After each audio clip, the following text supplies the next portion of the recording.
after looking at the little quote from the Sixth International Conference of American States, where it says that every nation that is entitled to a right by the law of nations is entitled to have that right respected and protected. I said, let's go through the law of nations and let's find every single right that a nation is entitled to.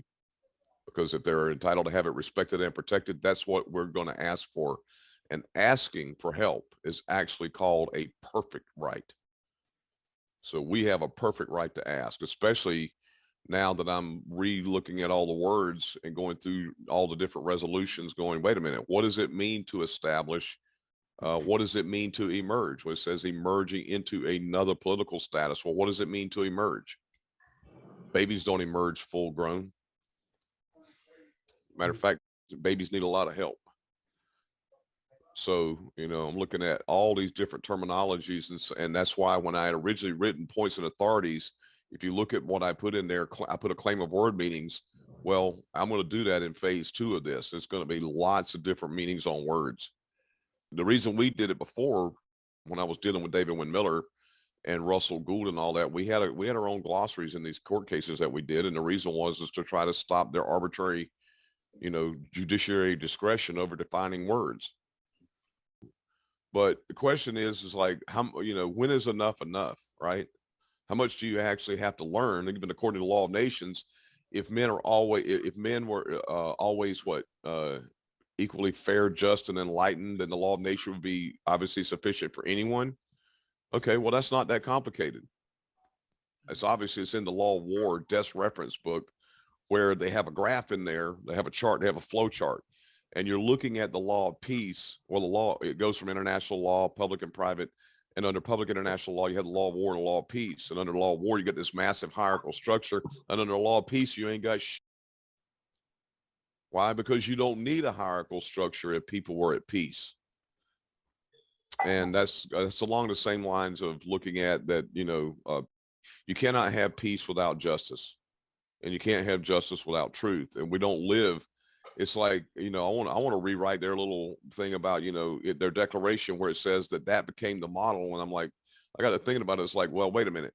They said you're going to state to a candid world your reasons for breaking the political bans. And I'm like, no, I'm going to state my reasons candidly to an uncandid world, because you people can't tell the truth for shit. And you'll buy any lie that they put out. The world is not candid. It never has been. Chris Rice recently did some kind of interview with a guy who kept talking about the Educate v. Trust. And at 50 minutes into this thing, he said, well, can a trust be created for people when they're being deceived? Well, that woke me up. I was like, wait a minute, people are being deceived? What do you mean? A trust has to be created for, if they're allowing themselves to be deceived, then yes, a trust has to be created for them. Because now you got to entrust their lives to someone else, because they can't discern fiction from truth. When it was in 1999, it was about our 1997 taxes. I'll never forget it. And it said in paragraph number 5, it started, we are committed to returning you to our system of individual self-assessment and voluntary compliance. We are committed. We're committed to returning you.